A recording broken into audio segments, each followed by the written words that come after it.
In a fantasy world full of magic and creatures, our hero named Yuuki wakes up without understanding anything that's happening around him. He's left lying in the middle of nowhere as if he'd been thrown out of paradise, straight into a trap. He comes face to face with a mysterious little girl, very cute, but with a determined gaze. Her name is Kokoro, and she introduces herself right away without any hesitation. She was sent by the goddess Amis with a very clear mission: to protect Yuuki no matter what. Kokoro explains that she found Yuuki unconscious in the middle of a pack of hungry wolves. By pure luck or divine intervention, she showed up just in time to save his skin, because if she had been a bit later, only a few pieces of him would have been left. Still under tense atmosphere, she asks the boy for his name. Yuuki thinks for a moment, and a bit confused, he replies with what he remembers, saying, his name is Yuuki. According to the goddess Amis, he lost nearly all of his memories, which is why he looks so clueless. But he can relax, because Kokoro is there to help the one chosen by the gods to find his path again. Even without understanding anything that's going on,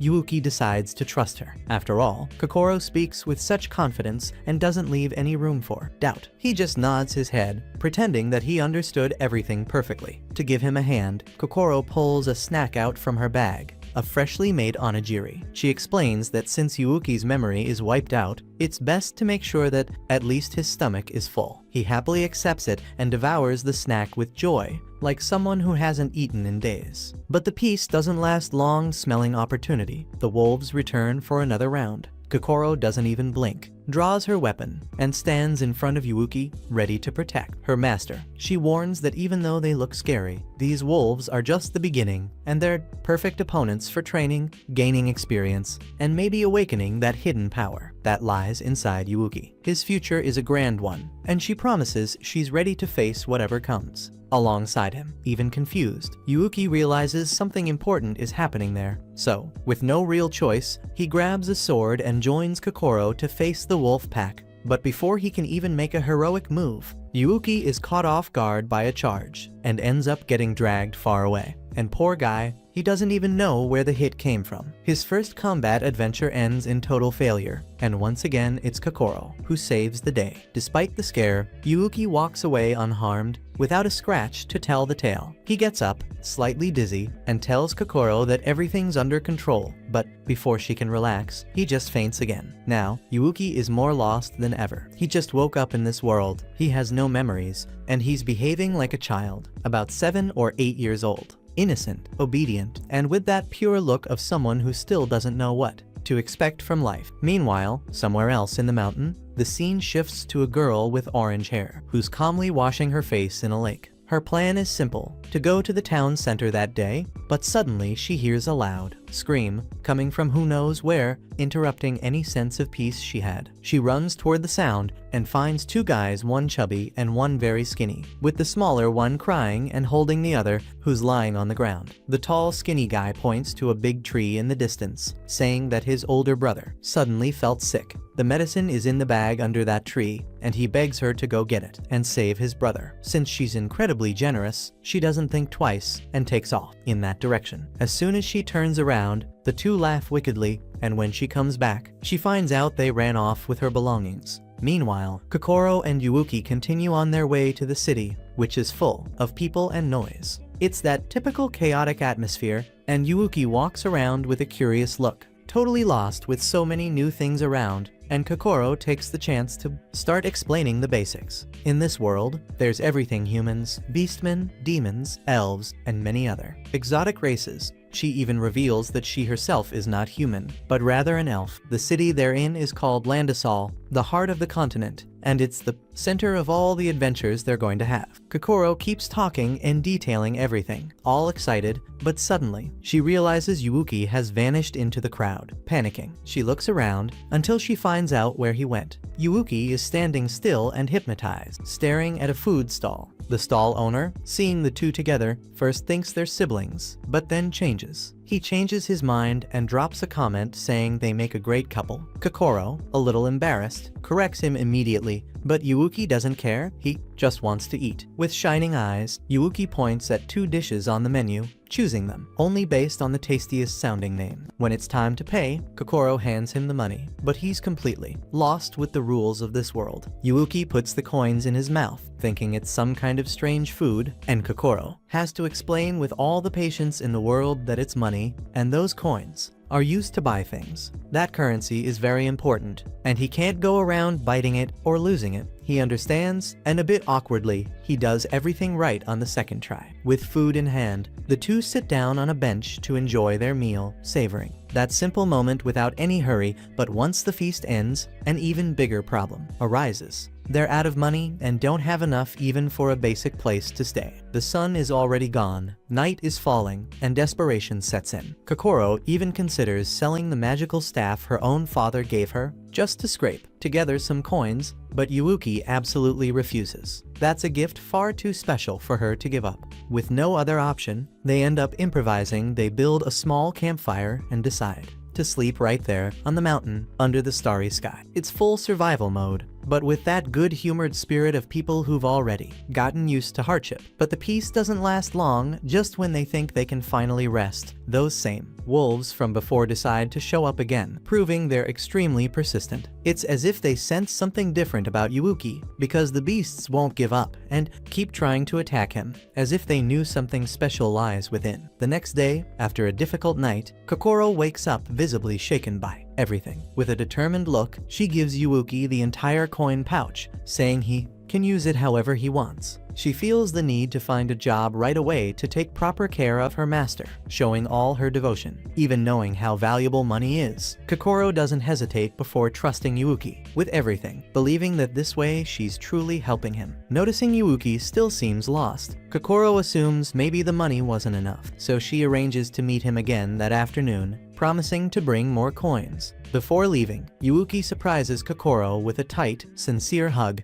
The kind of hug that says more than any words could. He had already been told money was something valuable, but receiving it like that moves him in a different way. Not knowing how to express what he feels, Yuuki just thanks her in his own way, and Kokoro completely understands. Then, Yuuki says he also wants to work, and united in this purpose, the two of them head together toward an inn in the city center. Upon arrival, they meet Carrie, a young woman with a striking presence. She's the one in charge of managing the place. On the wall, a huge board displays various job options. Kokoro spots a monster hunting quest, something she has experience with, but she quickly realizes they're not high enough level yet to take on such a mission. Carrie, noticing the situation, suggests something more suitable for beginners: gathering some mushrooms that grow near some old ruins. It seems like the perfect job for newcomers, and they both accept it at once, thanking her for the opportunity. Meanwhile, the anime introduces us to Pecorine. She's that vibrant-haired girl from earlier. She's still worried about one of those brothers who was sick. But not only that, she's also trying to find her missing sword, and she doesn't even imagine someone may have taken it with more sinister intentions. At one point, Pecorine spots from afar the two brothers known for stirring trouble around the region. She notices they're acting strangely anxious and decides to approach to investigate.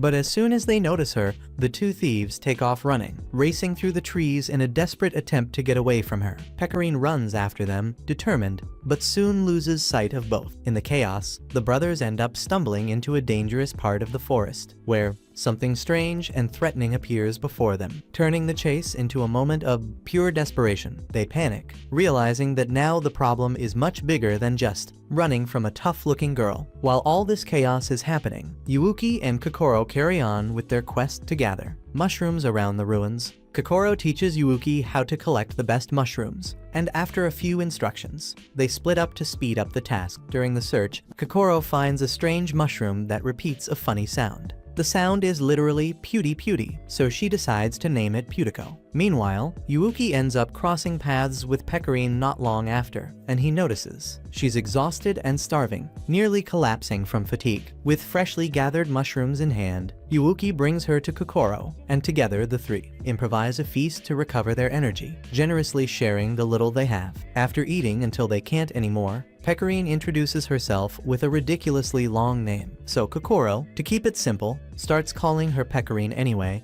and little by little, discovers that she was also there to gather some mushrooms. The atmosphere among the group is one of relief, but it doesn't last long. Out of nowhere, a bunch of giant mushrooms suddenly appear behind them and charge. Without any warning, the attack is sudden, but luckily they all manage to escape at first. Seeing they're surrounded, Kokoro suggests they join forces to defeat the monsters. With no other choice, the group goes on the offensive, but in the heat of battle, the little girl ends up being captured by one of the enemies. In that moment, Yuuki feels something different awaken within him. Faced with danger, he unlocks an impressive hidden power, and without even realizing it, he unleashes a brilliant light that protects his companions. Kokoro and Pecorine are bathed in this unexpected glow and feel their strength multiply. Absurdly, as if they've been given extra power, a real buff. With this renewed energy, they manage to turn the tables, defeat all the giant mushrooms, and claim victory. After the battle, while dragging the bodies of the fallen mushrooms because after all, it would be a waste to leave behind that much food, the small Putico tries to bite Pecorine. She effortlessly grabs him out of the air and pops him into her mouth as if it were the most natural thing in the world. Kokoro, witnessing the scene, is stunned, and right after, it's like an explosion goes off in her head because Putico simply fuses with Pecorine, who instantly gets dizzy, almost like she's drunk, and passes out on the spot, falling onto Yuuki's back, who carries the girl away without a word. The next day, Kokoro goes looking for Yuuki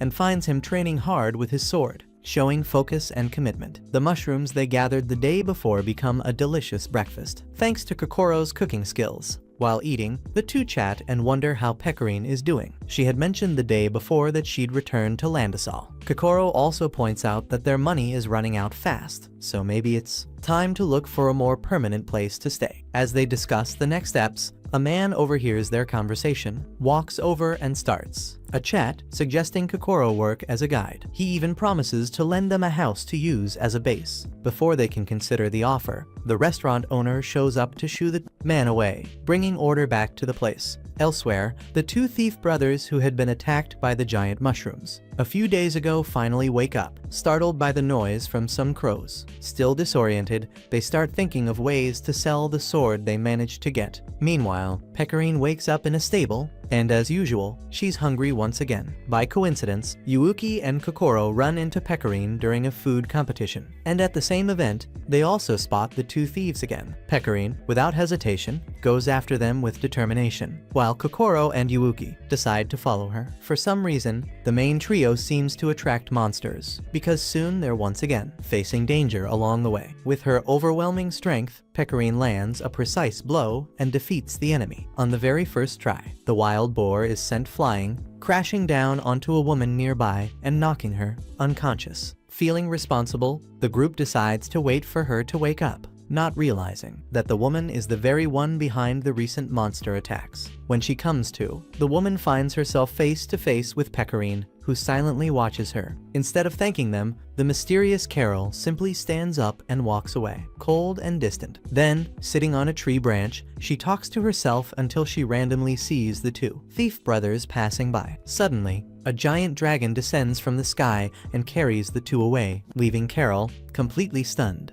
And just to be clear, Carol had nothing to do with it, but she found the whole thing amusing. Thinking quickly, she sees potential in the dragon and heads over to Pecorine, showing the group where the monster is hiding. Kokoro remembers the request from the innkeeper. The city had warned that the dragon had appeared because it was drawn to rare things, and now he lives near Landisol. So the group heads to the cave where the dragon is resting, with each of them having their own goal. The monster is enormous and firmly holds the sword in its mouth. At that moment, Carol, without any concern, abandons the group and vanishes without warning. Facing the challenge, Yuuki quickly comes up with a plan. He'll act as a distraction for the dragon, while Kokoro handles support and Pecorine launches the attack. The group organizes itself with determination, but soon realizes that things don't always go as planned. Only half the plan works, and Yuuki ends up getting caught, landing right inside the dragon's mouth, along with the highly coveted sword. There, Pecorine tries everything to retrieve the sword, but the dragon's strength is overwhelming. She gives it her all, but ends up being tossed from side to side, becoming completely dizzy. She nearly collapses, but at the last second, she manages to hang on thanks to the chubby thief who shows up to lend a hand. At this moment, we see Carol just below, analyzing the situation and taking advantage of an opening. She casts a spell on the dragon, manipulating its movements. Her goal is to make Pecorine lose balance and fall. But the plan doesn't go as expected. Amid the chaos, Yuuki decides to take action on his own, using his cape to cover the dragon's eyes, completely disorienting the beast. Now blind, the dragon loses direction, which creates an opportunity for Pecorine to act. Out of control, the dragon crashes down right on the spot where Carol was hiding. At that moment, the spell on the dragon's eyes is broken, putting everyone back on equal footing. The monster awakens in a fury and charges straight at Carol, but Pecorine intervenes at the last second, courageously protecting the girl. With sword in hand, Pecorine steps forward for the final battle, and together they manage to keep everyone safe. The two thief brothers, feeling grateful, sincerely thank Pecorine for saving their skins and everyone else's. After things calm down, Pecorine takes Carol's hand, showing a true gesture of appreciation. After all,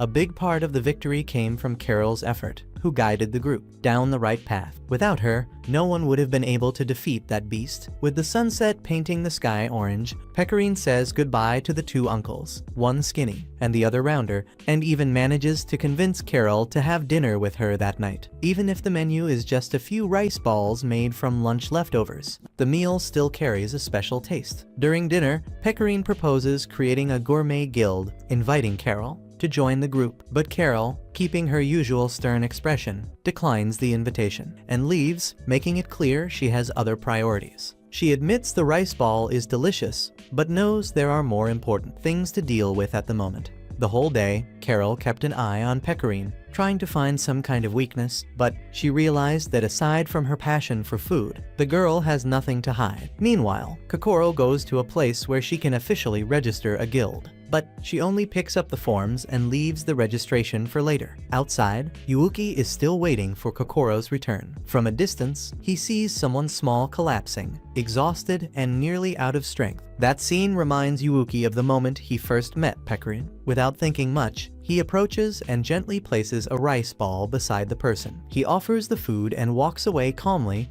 doing what's right. What Yuuki doesn't realize is that behind him, a smiling shadow watches with an enigmatic gaze, observing everything closely. As soon as Kokoro finishes collecting the forms, they head back together. Along the way, they find Carol spying from outside the restaurant where Pecorine is once again devouring everything in sight. Yuuki and Kokoro invite Carol to eat with them, proud as ever. She refuses, but the sound of her stomach quickly gives her away, showing that hunger speaks much louder. Now seated at the table, Carol tries to maintain her cold demeanor, avoiding any emotional closeness. Pecorine, always kind, hands her the menu, telling her to choose whatever she wants. But the restaurant owner soon shows up and announces that the ingredients are nearly gone. Only one special dish remains, an ancient recipe that few even know about. Without hesitation, Pecorine orders the mysterious option. When the plates arrive, Carol quickly notices the secret. All of them contain insects in the recipe. The presentation may be deceptive, but on the inside, the dish is still delicious. Kokoro tastes it first, without hesitation, and quickly offers it to Yuuki to try as well. Just from looking at it, Carol turns pale with fear. Kokoro, very calm, explains that it's important to keep Yuuki's meals on track. After all, you can't live without eating. Taking advantage of Carol's distraction, Pecorine places a piece of the dish in her mouth. The shock is so intense that Carol nearly faints for a second, but to her surprise, the flavor is incredible. Lunch flows peacefully, with everyone enjoying the same food together. Embracing the moment, Kokoro slowly takes out the registration form and invites the group to form a guild. Pecorine doesn't hesitate for a second, runs up and hugs Kokoro, excited about the idea. As always, Carol keeps her distant stance, stands up, thanks them for the meal, and leaves without much talk. As she walks away, Carol starts blaming herself. After all, her mission was to eliminate Pecorine, and now here she is, sitting down, tasting insect food, and feeling completely at ease. Trying to distract herself, she grabs a tamarind, tastes the sour flavor, and decides to pick more. But soon hears a familiar voice calling her name. When she turns around, she sees an old acquaintance who immediately begins questioning her, asking if she isn't getting too comfortable while the mission remains undone. Irritated, Carol tries to ignore him, but she feels the weight of his gaze and the silent pressure. That won't leave her back. The next day begins, and Pecorine shows up cheerful, announcing that the restaurant owner has invited her to work there. He realized she has a special talent for handling the secret menu and made the offer on the spot. And the timing couldn't be better, since Pecorine was out of money, and now she can work, earn her own income, and still taste everything she loves. On the other hand, Kokoro holds the guild form, feeling a bit down, and this time, she's not even excited to show it to anyone. On her very first day at work, Pecorine wins everyone over. With her upbeat personality and contagious energy, she fills the restaurant with joy, making every customer feel at home. Meanwhile, Kokoro just watches, takes a deep breath, and realizes that the dream of forming a guild will take a bit longer to come true. 3 little girls enter the restaurant and are immediately welcomed by Pecorine, who offers them the most famous dish in the house. Outside, Carol paces back and forth, lost in thought. The day before, her boss had ordered the immediate cancellation of the mission to eliminate Pecorine, and now everything feels a little different. Later, Carol hears a few words that warm her heart, restoring her confidence. With her spirit renewed, she feels that divine forces are on her side, ready to help. And just like that, she decides to walk through the restaurant doors. As she crosses the entrance, Carol hears Pecorine about to serve breaded shrimp to a group of innocent children. Noticing Carol's presence, Kokoro takes the chance to grab the guild application form and discreetly approaches her. However, Carol notices and immediately calls her out, scolding her before any invitation can be made. Suddenly, Carol remembers the reason she came there. It was exactly to join the guild. After clearing her throat twice, she starts to speak about it, but stumbles over her own words. Before she can explain, a huge man walks into the restaurant, imposing his presence with an arrogant attitude. The rude and impolite man bluntly asks if they serve insects there. Before finishing the sentence, he starts pushing other customers aside, creating a tense atmosphere. He throws himself into a chair in the middle of the restaurant, demanding to be served immediately. The restaurant owner appears to try to restore order, but ends up being caught off guard. The man breaks his arm as if it were nothing, shocking everyone around. Faced with the situation, Pecorine decides to take action. She accepts the challenge, determined to show her talent in the kitchen. What few people know is that Pecorine has a special gift. Just by tasting any dish, she can instantly understand how to prepare it perfectly. She prepares a meal with flawless presentation and irresistible flavor, pouring her heart into the recipe. The man, who was actually sent by a rival to ruin the restaurant's reputation, is already set on criticizing everything, no matter how good it tastes. Meanwhile, Carol sees the fallen form on the ground, thinks for a second, then gets up and takes initiative. Before the man can try the dish, Carol steps in and asks him to wait just a moment. With confidence, she says she'll reveal the true taste of the gods. She grabs some tamarind, squeezes its sour juice over the dish, and finishes the recipe with an unexpected twist. The plate, served by Pecorine and completed by Carol, even shines with a special glow, capturing everyone's attention inside the restaurant. The man can't resist and, on impulse, he immediately grabs the chopsticks to give it a try. The moment he tastes the first bite, he feels an explosion of flavors, something he had never experienced before. He even doubts whether that dish was really made with bugs. Each bite delivers a delightful harmony, as if he were listening to a symphony inside his own head. The people who were expecting chaos, thinking the man would ruin the restaurant's reputation, end up just watching, filled with curiosity and hunger. The man's spirit lifts to the skies. He surrenders to the moment, declaring for all to hear that the dish is simply sensational, but trying to maintain his pose. He throws the plate to the floor, smashing everything. He threatens them, saying he'll shut the restaurant down no matter what. Yuuki, seeing the scene, won't accept that. He firmly grabs the man's arm and, with a determined look, makes it clear that he may try whatever he wants, but wasting food won't be allowed. At the end of the day, with everything calmer, Carol finally gathers the courage and tells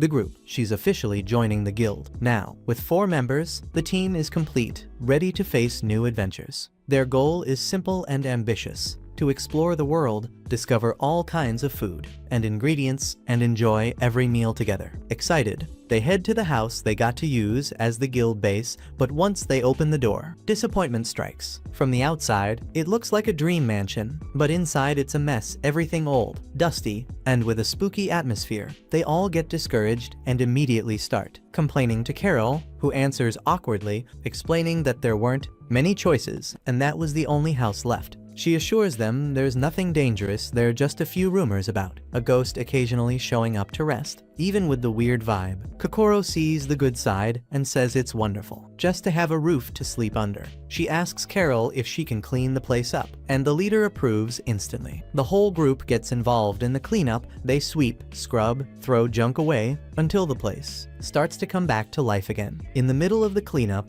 Yuuki remembers the most important detail: a table for their meals. After all, the guild's purpose is to always gather everyone to eat together, so the table must be special. Determined, Yuuki decides to build the table with his own hands. Without wasting time, he heads into the village in search of wood. Meanwhile, Kokoro goes to buy basic supplies, trying to save as much as possible with what's left from the Dragon Quest. At the market, Kokoro meets a girl named Shinobu, who gifts her a pretty welcome plate to celebrate the start of the new guild. She soon finds out that Shinobu is the leader of another guild. Saren, Shinobu's boss, has an employee named Suzune and promises to take care of the store while she's away. Saren asks Suzune to help carry the shopping home. On the way, their conversation is cheerful and full of stories and good laughs. During the walk back home, Suzune takes the opportunity to talk and ends up telling Kokoro that her boss, Saren, was once vice captain of the Royal Knights. Despite holding such a prominent position, she gave it all up to care for orphan children, or those separated from their parents, founding the Serendia Charity House. This story surprises Kokoro and helps her realize there are people who change lives through their choices. After a while walking, the two reach a very remote area, a place both beautiful and isolated, like a forgotten paradise on the far side of the world. But the atmosphere quickly shifts. Suddenly, they realize they're in the middle of a dark forest, where all they can see are glowing red eyes. Fear takes over them both. Kokoro tries to calm Suzune down, but ends up saying something the wrong way, which only scares the girl even more. Without thinking twice, Suzune pulls the cart to try escaping as fast as possible. In the chaos, Suzune trips on a rock and falls face first to the ground, while the donkey bolts into the forest. The silence is broken by a strange noise coming from the bushes. Kokoro tries to react. She grabs a rope, makes a loop, and throws it toward the sound, managing to catch something. But to everyone's surprise, what she lassos isn't a monster. It's a donkey. Another different donkey that speaks, and on top of that, is full of charm. And to add to the surprise, the donkey is female and loves receiving compliments. Her name is Hima. She says she works on a farm called Elizabeth Park, located on the other side of the forest. Kokoro explains they were pulling a wagon when their donkey ran off, causing all the confusion. Without hesitation, Hima offers to help. Despite her humble style, she proves she's truly strong and doesn't mind carrying weight, since on the farm she deals with even tougher tasks every single day. Kokoro even feels a little embarrassed, thinking Hima might get exhausted from carrying such heavy loads, but quickly realizes that, for the little helper, that's no big deal. Meanwhile, back at the guild house, Yuuki and Carol continue the cleaning. Carol sets up a chair so Yuuki can reach the window and clean it more easily. But out of nowhere, a bug crawls up under her skirt. Terrified, Carol lets go of everything, and the chair Yuuki was standing on loses support. He ends up falling straight to the floor, hitting his head hard. After the fall, Yuuki feels a bit dizzy, almost as if he's dreaming. In that state, he ends up seeing a mysterious girl. It's Amis, the goddess who had appeared before. She speaks briefly, giving him just a hint of what's happening, because she knows. Yuuki isn't ready to understand the whole truth yet. Amis doesn't go on for long, but she creates a magical shield and sends him back to reality. Before disappearing, she leaves behind an important message. When the bond between Yuuki and the girls in his group becomes stronger, she'll return to help him once again, just like before. However, Yuuki must be patient until that moment arrives. When Yuuki wakes up, the first thing he sees is Carol's worried gaze, who breathes in relief upon realizing that nothing serious happened. He still remembers the message from the dream, especially regarding Carol's complicated situation, and tries to show that he's okay, making a small gesture to reassure her. Even while still a bit disoriented, Yuuki feels that he'll be back to normal soon, ready to face the next challenges alongside the guild. A while later, we see that the handmade table is finally finished, and Carol has to admit, that little girl is talented, not just at cooking, but overall. Still, it wasn't so simple. The table was so massive it couldn't fit through the door, so they had to spend ages adjusting it. Meanwhile, Kokoro ran into a gang of thieves. When they saw Hima, they immediately went after her, wanting to capture the girl and sell her to a circus, ignoring the other two girls standing beside her. The problem is that they kept calling her a donkey, but honestly, the only donkey-like thing about her is her mindset. That's why Hima gets annoyed, pulls out a sword, and settles things quickly. After finishing the job, she gets hungry again. Hima then pulls out her special apple and takes a bite, and then something happens that leaves both girls absolutely speechless. After transforming, that cute and furry creature turns into a stunningly beautiful girl. And so, at the end of a long day, everyone finally finishes their tasks. Kokoro returns home, sees everything neat and clean, and smiles in satisfaction. Meanwhile, Hima is taken back to her owner by Suzune, and so that eventful day comes to a close. The next day, Yuuki ends up catching a cold, and Carol comments that it's because he always goes to sleep with wet hair. Pecorine makes some porridge and takes it to him, saying she heard that eating something hot helps soothe and improve the flu. However, after just one spoonful, Yuuki's spirit nearly leaves his body. Pecorine tries to encourage him to eat more, and he forces down another bite. Carol doesn't like it at all and says they're spoiling him too much. She insists that he just needs proper rest to get better. Seeing how unwell he is, Carol goes to check his fever, but just by touching his forehead, she jumps back in shock, because the heat is insane, like the sun itself. So Kokoro starts preparing a natural remedy like the ones she used to take in her village. The medicine even includes bugs, and Pecorine is about to put some insects into the porridge. Carol gets really upset with that idea, and says not everything can be solved with insects. And since there's no other way, the best solution ends up being to take Yuuki to a hospital. Otherwise, the two of them might actually end up killing him in the process. The problem is that Carol has no idea where to find a hospital. So with a huge map in hand, they decide to just enter the first place they find. That's how they end up in a strange location and are greeted by a girl with a witch-like face. She's dressed as a doctor and nurse at the same time, quite unusual, but she seems to take her work seriously. Pecorine even reminds Carol not to judge someone just by their looks. The doctor asks Yuuki to take off his shirt for a full checkup, and after examining and lifting his arms, she sees something strange and immediately wants to schedule surgery. Everyone goes silent, and now all they can do is wait and see what this eccentric doctor will do to help the boy recover 3 times faster. Yuuki is taken straight to the surgery table, tied down at both hands and feet. Outside the room, Kokoro gets so nervous she starts messing everything up in the hospital. Overwhelmed by worry, Carol scolded her, saying she always panics whenever something bad related to Yuuki happens. She tells Kokoro to calm down. After all, they're in a health clinic, so everything will turn out fine. Suddenly, a high-pitched sound came from inside the room, making all 3 of them go pale, and Kokoro went into panic again. If Pecorine hadn't held her back, she would have already set the hospital on fire. That's when a very thin man came running past, tripping over them and still complaining, as if they were blocking the only possible path in the hallway. He was the same troublemaker from the past few days. He pointed at Pecorine and started ranting, saying he wouldn't even be sick if it weren't for her. Suddenly, the sound of a saw echoed again from the room, and the man panicked, realizing that if he missed his chance to escape, he'd never get out of that place again. To him, this place felt more like a prison than a hospital. So while those beasts weren't around, he needed to find a way to run. The girls had no idea what was going on either, so they started to think maybe they should take Yuuki to another hospital. Suddenly, they heard a noise coming from the back, the same alley where that guy had vanished. A girl appeared holding an axe, dragging an unconscious man behind her. All 3 girls were shocked, staring at the sign that said surgery room. Carol asked the nurse about the disease Yuuki supposedly had, but she said nothing and only mentioned that today his family would take him home. And Kokoro immediately fainted.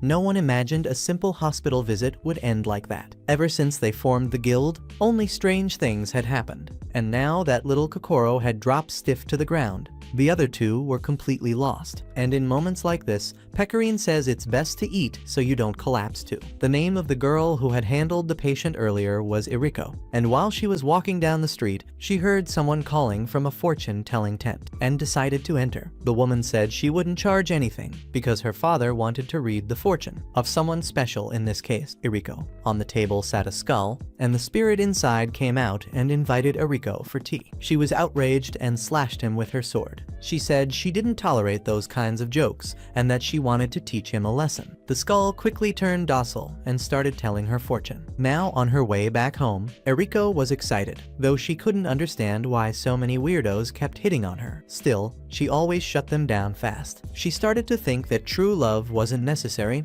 and sometime after that, she passed by the surgery room she had visited earlier. But the sound of someone gasping inside made her stop. Yuuki looked like a fish out of water, gasping in the dark. When he opened his eyes, the first thing he saw was Eriko staring intensely at him. The shock was so big, he almost stopped breathing. The next day, the girls were already up at home, and they wanted to know whether Yuuki had gotten better. That hospital was a bit insane, and it was making Carol even more anxious. After breakfast, they decided to go check on Yuuki, and that morning, hunger was the last thing Yuuki felt. All he felt was pure panic, because Eriko was standing there with those intense red eyes, holding a plate of rice for him. Pecorine and the rest of the group were arriving at the hospital's entrance when they noticed a crowd gathered. They were shouting that the hospital had taken everything from them. And in response, the nurse Nanaka said she didn't want to talk to people from the other side of town, and so they'd better not show up too much. But that only made the crowd angrier. They started asking whether that thief, Eriko, was around. The moment one of them said that it wasn't Eriko who showed up, it was the gleam of an axe. At the same time, Eriko commented on the noise downstairs, and then she glared from the second floor, instantly making everyone tense. Then she came down and stood face to face with the entire crowd. She asked if they were there to cause trouble, because if they were,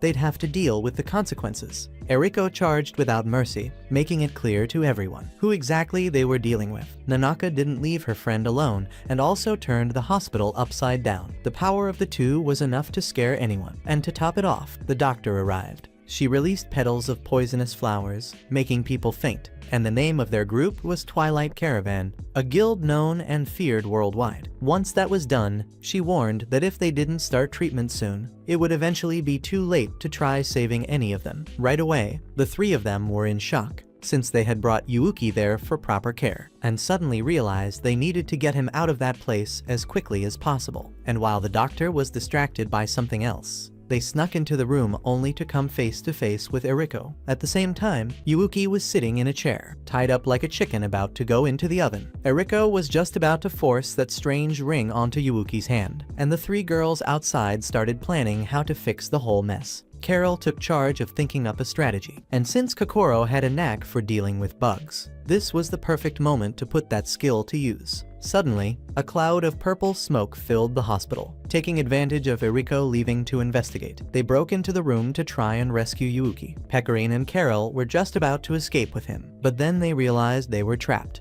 Both upstairs and downstairs, dangerous people were blocking the way, and if they were caught, there'd be no place to run. Carol decided to act brave, faking a stomachache and putting on a performance for the others, giving Pecorine just enough time to throw Yuuki out the second floor window, as that was the only way out. Carol and Pecorine then took Yuuki to a more traditional clinic, where the doctor said he would be fully recovered in just a few days. Looking at the irritation on Yuuki's chest, the doctor commented that it seemed like a common cold, and many people often misdiagnosed it. He said that the previous treatment Yuuki had received was actually quite good, and that the professional who took care of him was truly skilled. That made the girls wonder where exactly they had taken Yuuki before. They described the location to the doctor, and he explained that even though the doctors there were a little eccentric, they had very skilled hands when it came to caring for others. So despite everything, it was still safe to trust them, and that made the girls feel much more at ease. The next day, when they went to check on Carol, she was already in a better mood.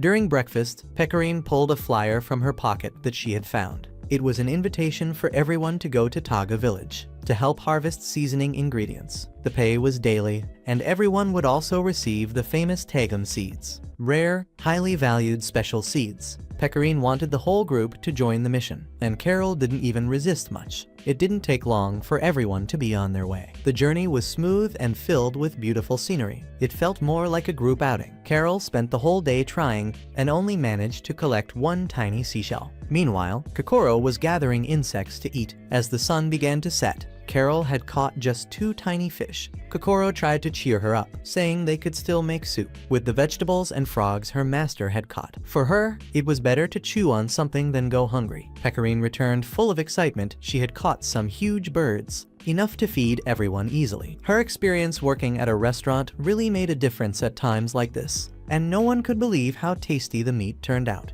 Then, she brought back some wild fruits she had found. Kokoro was about to taste one to see if it was sweet or spicy, but then noticed a frog that had eaten it rolling around on the ground. Carol, slightly out of it, suddenly hugged Kokoro, and it's in moments like that that everyone's true selves come through. In the end, almost everyone fell asleep, except for Kokoro. She stayed there enjoying a cup of tea, watching her friends sleep around the campfire. Kokoro silently gave thanks for being there with them, and the next morning, each person went off to clean up. Yuuki seemed to attract trouble like a magnet, but even so, Kokoro let him go wash his face by the lake. But when he came back, he was already stuck inside a monster's mouth. The creature ran off with Yuuki, but luckily an arrow came flying from somewhere and struck the monster, saving Yuuki though it sent him flying. Yuuki crashed into a tree trunk and passed out, and even unconscious, he couldn't hear anything. When he opened his eyes, he found himself staring at a piece of wood with a face. He looked around, picked it up, and gave it a shake. That's when a little girl jumped out from behind a tree. She looked very shy and could barely make eye contact with him. Yuuki handed the piece of wood back and thanked her for the help. The girl gave a small bow and introduced herself as Aoi. Then she quickly added that she wasn't strange. She just liked talking to puppets, which was totally normal. That one was number 1, which she used for practice whenever she didn't have company. Aoi, despite being able to talk to animals and plants, unfortunately never had any human friends. So she always dreamed of finding people to befriend, and that's how the years went by. She still talked to number 1, but hardly interacted with others, so she didn't have much news to share. She blamed herself for that, saying she still had a long way to go before she could have real friends. Yuuki tried to say something, feeling a bit awkward, but Aoi thought he was just as lonely as she was. Someone who wanted friendships, but had no one around. So they decided to become companions and formed a group together. Aoi asked number 1 if he had already come up with a cool name, but then she answered her own question. Yuuki stood there, not really knowing what to do. Part of him wanted to sneak away quietly, but he figured it was better to stay until his friends arrived. And Aoi became completely embarrassed, greeting them in an awkward way. And so everyone continued on their journey, with Aoi following behind. Carol invited her to walk with them, but Aoi was too shy and preferred to stay in the back. Pecorine commented that it was lucky they ran into Aoi just as they arrived in Targan to gather fruit. Soon, a very beautiful girl appeared, welcoming everyone to Targan. Her first question was about the name of their group. Kokoro froze. She had never thought of that before, but Pecorine quickly saved the moment by saying the name of their guild was the Gourmet Guild. The girl introduced herself as Misato, from the Forestier Guild. Alongside her were a few other girls, like Hatsune, who was probably lost or asleep somewhere at that moment. Misato said that soon the team from the Elizabeth Park Guild would also arrive to help. Everyone just had to wait a bit. Kokoro remembered that that was the guild of the girl who had helped her once, when she went shopping alone. Meanwhile, Hima and her team were on their way. Their guild had 4 members. When they went to rest, they noticed something bizarre. Several dark shadows that looked just like them. Even their magical powers were identical, like eerie reflections. The Gourmet Guild team circled around the village and ended up finding a girl, floating way up high, sound asleep. Even after crashing into a stone pillar and falling to the ground, she kept sleeping. Pecorine went over and woke her up, asking if she was okay. The girl was Hatsune, also from the Forest Guild, the one Misato had mentioned earlier. In the forest, Hima and her teammates quickly defeated the fake copy of Hima, but just when they thought things would be easy. A strange energy appeared and gave them a serious beating. The one who attacked them was Christina, who was Carol's partner. Hatsune then talked about her younger sister, who loved books. Her name was Shiori, and even with poor health, she could stay up all night reading. Hatsune had bought some new books and just wanted to see her sister again. No one there knew that at that exact moment, the much-anticipated sister was facing a huge problem on the other side of the forest. Sometime later, we see the Gourmet Guild crew waking up early to pick fruit in the fields. Kokoro took some soil in her hand and noticed how well it had been cared for. The drainage was excellent, everything was in order. The smell of the spices was so good that it made everyone hungry just from the scent. Hatsune showed up too, and now she was no longer left lying in the streets. It turns out that every time she uses her powers, she runs out of energy and falls asleep, no matter where she is. Because of that, she decided to stop using her powers, and everyone was surprised. After all, it was the first time they met someone with such special abilities, a power so great that it made the person fall asleep. Misato tried to reassure her, saying everything was fine, and that she could trust them, since everyone there seemed like good people. Soon, the noise of the villagers drew everyone's attention. They ran to see what was going on and saw the Elizabeth Park group being brought in on stretchers. Mihiro, barely conscious, said they had faced a group of imposters in the forest. Not only that, but they had also been attacked by a very strange and cruel woman. As for Shiori, they had gotten separated from her during the attack, but they did their best to help. Surviving that encounter had been extremely difficult. Kokoro ran to help Hima, who was badly hurt, while at the same time the villagers started whispering among themselves, and the rumors were confirmed. Many people had seen perfect copies of themselves in the forest, and they were being attacked by those clones. And on top of all that, even the innkeeper had gone missing several days ago. Hatsune decided to use her power to search through Rima's memories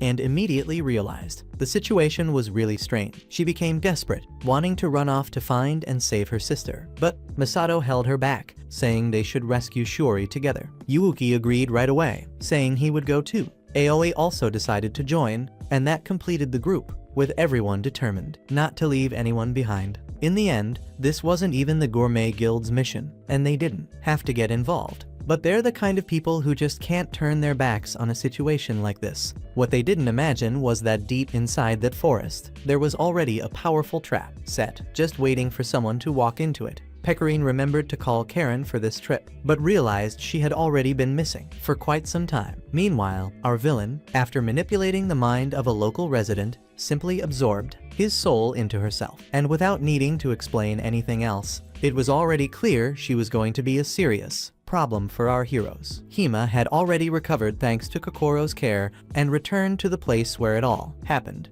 Aoi noticed the atmosphere there felt strange, kind of repressed, as if the place was afraid of something. Hatsune used magic to fly over the area, but suddenly felt an energy coming from somewhere. The energy was targeting her. Luckily, it wasn't her time yet, so Hatsune escaped unharmed, but the energy drained all her strength, and just as she recognized a familiar name, she became dazed. Shiori appeared to confront Hatsune, but everything was strange. Shiori began changing colors, going from gray to red, and then she decided to attack her own sister. Hatsune gathered all the strength she had to defend herself, and after turning dark, Shiori became even more powerful. The impact of it all shook the entire forest, destroying a considerable portion. And when the others arrived, all they saw was Hatsune kneeling on the ground, crying. They told her not to give up, because they still needed to understand what was going on. And while all of this was happening, Carol was isolated at the top of the hill. She feared that if things kept going this way, the village would be destroyed. Earlier, Pecorine had already noticed Carol's strange expression and became suspicious. Carol hid what she was thinking and replied, saying she was just imagining things. She said not everyone wakes up cheerful like her. And while they were talking, a sharp scream pierced the air, followed by very strange sounds. Pecorine didn't hesitate and ran off. The village below was completely surrounded by demonic creatures. Terrifying souls chased the villagers.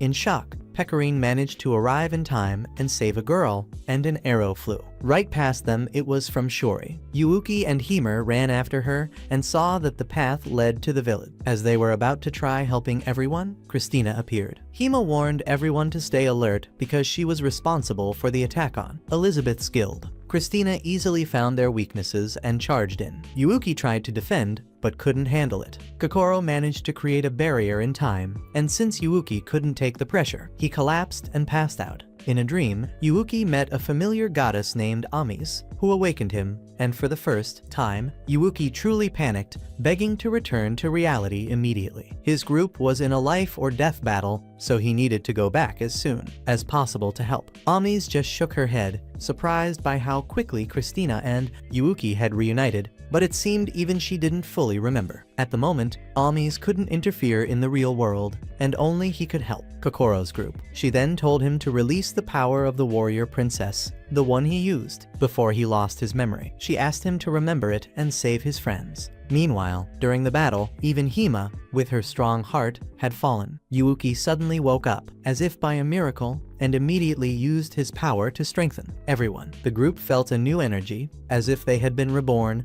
and they became much stronger. First, Hima turned human and bravely went on the attack. They almost managed to turn the tide. Yuuki tried to finish it, but Christina didn't let him. She easily blocked Yuuki's sword and even kicked him far away. And since she already got what she needed that day, she left. And now it seems that Shiori has been overtaken by darkness. But if she still has any awareness, there must be a way to fix this. Pecorine kept fighting against the dark power, but of course, she couldn't handle the situation. Carol started off just wanting to observe everything from afar, but in the end, she couldn't resist, and she joined the fight as well. Amidst the smoke rising from the chaos, Hatsune appeared out of nowhere, entered Shiori's mind, and managed to escape. They joined forces to get out of the mental domain, driving away all the darkness from her soul for good. Everyone united to eliminate all dangers, and thus peace returned to that calm village, without anyone getting hurt. When they came back from the village, the Gourmet Guild completed several new missions, and even gained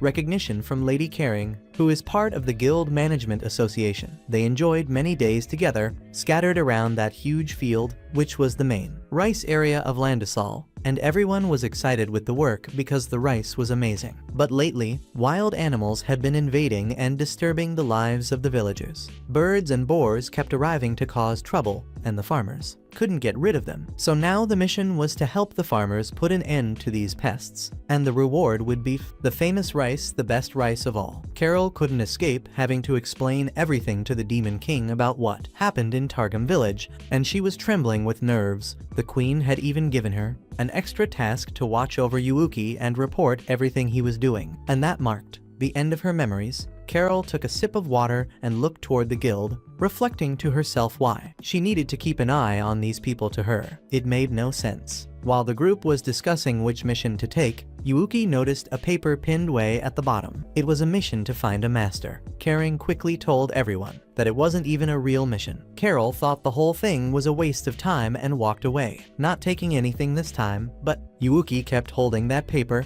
deep in thought. As they walked out, they came across some kids making noise and crying. Carol said anyone who wanted could care about that, but she wouldn't. Then she headed home, but the children quickly stood in front of her, blocking the way and refusing to stop crying. In the end, they all ended up sitting in a diner talking, and that's when they found out the kids were the ones who had posted that mission request. The little ones really wanted to find the master to show them the path to becoming real adventurers. Carol asked why they were so excited to become adventurers, and the answer was obvious. They wanted to be real adventurers and improve everyone's quality of life. And that made everyone uncomfortable because deep down the children showed more interest in being adventurers than they did. Yuuki then agreed to become the kids' master right there. Later on, Carol was lying on a hammock thinking about what to do. This mission seemed simple, but was actually a lot of work. Carol said she wasn't meant to be an instructor because she didn't have patience for kids, and if those children hadn't been well behaved, she would have already lost her temper. Meanwhile, Pecorine was preparing some crafts for Yuuki to give to the children. After the mission, she didn't say anything, but the craft Yuuki was making looked kind of strange. The next day, Pecorine's first class was a treasure hunt. The places marked with an X on the map were where the treasures were hidden, and the task was just to find and bring them back. Yuuki was put in charge of watching everyone,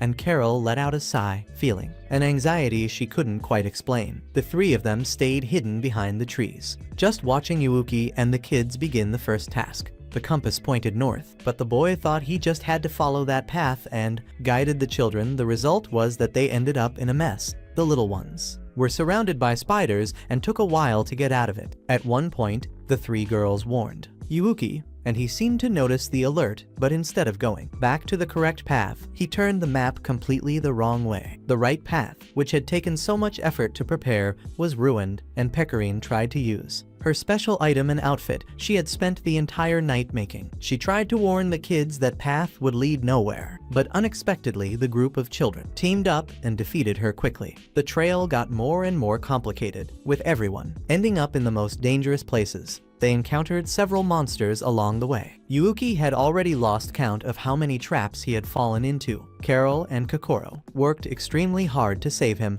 and after that, everyone sat down exhausted, and Carol couldn't understand why. In the end, everything always ended up falling on her and the other girls. To top it off, it seemed like Yuuki only knew how to cause trouble. He ended up right inside the mouth of a monster bird, and there went Kokoro, Carol, and Pecorine to defeat that creature. They realized that this was the real one responsible for ruining the crops. And now everything made sense, because not even gathering all the farmers together would be enough to handle this problem. And after a whole day of facing creatures, everyone was exhausted, with no strength left at all, but everything was resolved when Pecorine found some food. Once things calmed down, the three kids woke up and started thinking they were the ones who got the job done, and Pecorine, with a smile on her face, said that the mission had been a request from the farmers, and in return, they would be rewarded with rice, the best kind of rice. In the end, Pecorine used that rice to prepare a delicious meal for everyone, and as always, the dish turned out amazing. Now we see the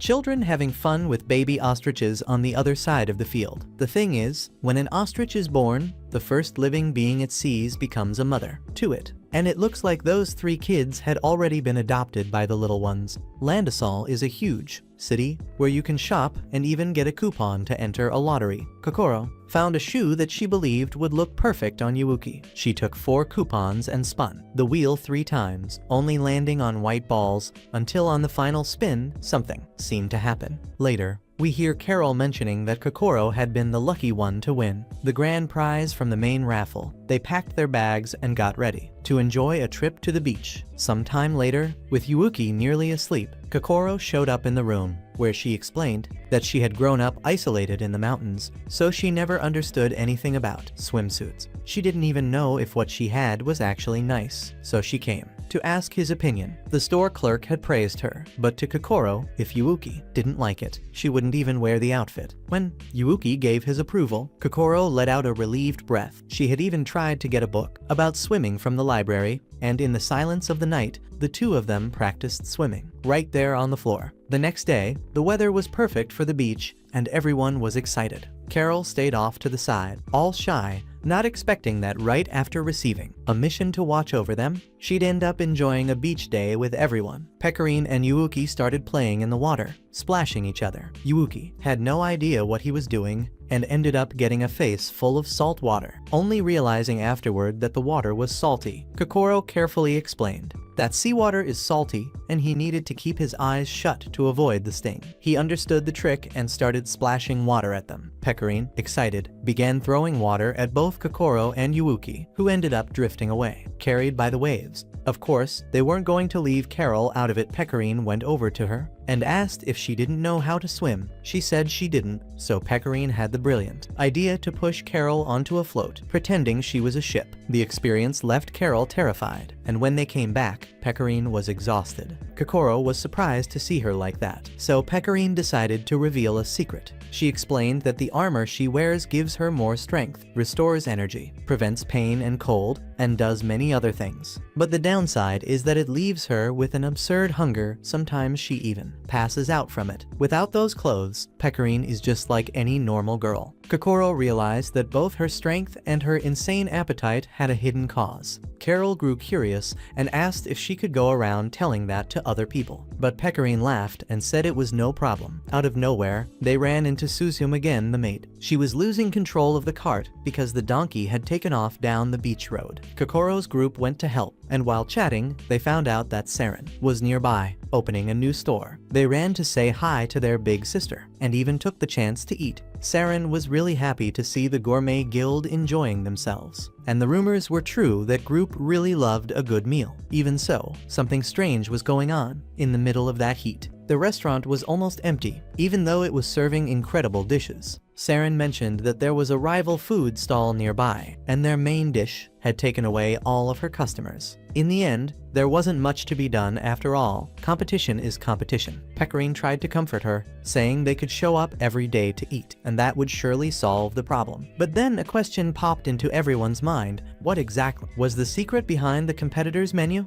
The other stall was massive, the service was lively, and the crowd there never stopped coming. Visually, it was hard to compete with all that. But what really made the difference was their technique. Their barbecue was truly outstanding. Only then did the person in charge. She decided to introduce herself, saying she was Aquino, the leader of the Mercurius Foundation, and explained things more clearly. On this beach, the custom of eating ice cream was now a thing of the past, because after a cold sea bath, what the body really asks for is hot food and a sweet treat to give energy. Aquino then went over to challenge Saren, but the owner of the stall stood her ground without even considering working for someone else. Mifuyu couldn't take the tension and ended up speaking her mind. The leader's real interest was to count on Saren's talent, but she didn't know how to invite her properly. She also complained that with so many inexperienced people around, it might be complicated. That kind of comment only made Carol's anger grow stronger, making her even more determined to show what the Gourmet Guild was capable of. Still, Saren explained that Aquino wasn't a bad person. Despite coming from a rich family, she decided to build her own path by founding the Mercurius restaurant on her own. The restaurant owner felt grateful for the Gourmet Guild's support, but they all also felt a little awkward for disturbing everyone's rest. From the beginning, this group's goal was always to explore and try out different foods, but they reassured Saren, telling her not to worry. Meanwhile, on the other side, two Mercurius employees were taking a break after a tough shift. One was eating takoyaki while the other drank wine, saying she came to help because Aquino was opening another store. But during her walk, she kept bumping into lovebirds, which was driving the blonde girl crazy because she was still single. To make things worse, she was so drunk she couldn't even begin to understand what was going on around her. In the end, her friend threw her into the sea, believing the ocean would wake her up to reality. The blonde girl had her feet sticking out of the water, and her friend wondered if the sea there was shallow. But right after that, the seawater suddenly rose, and a monstrous scream was heard across the entire beach. Everyone started running, saying a monster had appeared, and the noise reached all the way to Pecorine and the rest of her group, who were fishing nearby. Pecorine didn't hesitate for a second before running to try and help. Once she understood the situation, she wasn't afraid to take a risk and pulled her friend out of the mess using only the strength of her arms. The situation was chaotic, but brute force alone wouldn't be enough. Everyone joined forces, and together they managed to subdue the giant creature. After that, they finally got to relax. In the end, the years-long rivals decided to call a truce, especially after Saren managed to recover her customers, so no one came out as the loser. Both recognized how important it was to compete and cooperate at the same time. They thought about the possibility of growing together, and after the reconciliation, Carol invited everyone for a swim. She used a spell on all of them, allowing them to explore the ocean floor and enjoy a brand new view. Kokoro wanted to deliver the fresh seafood to the restaurant owner, and since Pecorine had gone out shopping, she didn't go along. Kokoro thought it best to take it right away, since it was still fresh. But when she opened the door, she was met with an even weirder atmosphere than usual. Two regular customers were practically on their knees, begging the owner to prepare something for them, while the chef just hugged his knees and kept repeating he wanted pudding. Kokoro thought about reminding the bar owner to get some rest, but before she could, he had already started making more pudding. Yuuki looked up and said there was something strange up above, but no one else could see anything unusual. Then a mysterious voice appeared, introducing herself as Shinobu, a fortune teller from the city. She came because she heard the shop owner was showing some strange symptoms, so she decided to investigate on her own. Soon after, she realized there was a spirit going crazy in the bar, right above the man's head. The ghost was haunting the shop owner to force him to keep making pudding. Shinobu also noticed that Yuuki had the gift to see supernatural things, so she quickly invited him to visit her guild. They went there, and the atmosphere in her guild was quite spooky. Suddenly, a weapon fell right in front of Yuuki, scaring everyone. Up above, two little girls were trembling in fear. They didn't like having a stranger there and blamed Shinobu for bringing someone from the outside. They explained that this visitor might be someone who could help them revive the King of Shadows, the famous legendary vampire they adored. Kokoro was completely lost, since just hearing those names sounded way too dangerous. When the two tried to escape, a cloud of bats appeared behind them, accompanied by a voice that blocked any chance of escape. Yuuki and Kokoro had no option but to move forward through the dark house. In the center of the room, there was a giant crystal, and from within it,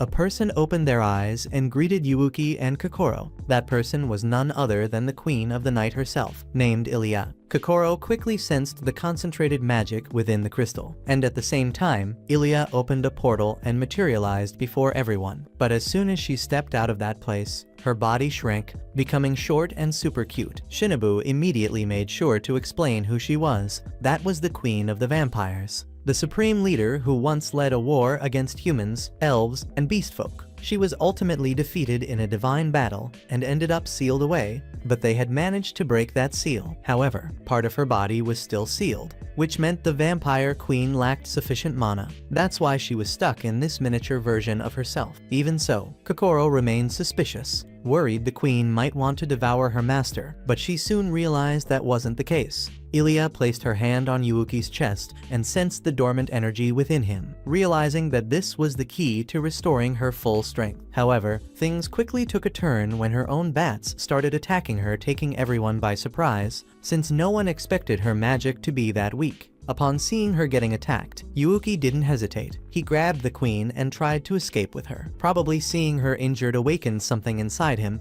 causing him to release a powerful energy. The energy burst from Yuuki's body and struck Ilya directly, restoring her adult form and returning her full power. At last, she revealed her true strength, taking control of the room and frightening everyone with her intense aura. Everyone now realized they were truly face to face with the legendary vampire. But this moment of glory was short-lived. She quickly returned to her smaller form. Kokoro reminded Yuuki that it would be best to leave while everyone was still distracted. However, when Yuuki saved the vampire queen, he accidentally spilled several puddings onto the floor, and running away after doing that wouldn't be a smart idea, especially since the little girl was now very angry and threatening to cast a heavy curse on them. Sometime later, Carol was already back home waiting for the group to return when she heard knocks at the door. She opened it to find Shinobu and Miyako standing there. She immediately grew worried, thinking all that chaos would end up bringing a curse into their house. Even while crying, she let everyone inside while trying to think of a solution. Kokoro explained everything to Carol, but Carol couldn't stop panicking at the idea of sharing her phone with a ghost. Meanwhile, Pecorine was out shopping and happened to run into some familiar faces. It felt strange seeing that whole group gathered like that. One of them mentioned that the restaurant owner had been possessed by an entity that no one could see. But thanks to Yuuki, everything had been resolved, and they were now celebrating. However, right after finishing that sentence, he was smacked in the back with a pan. Pecorine thought about helping,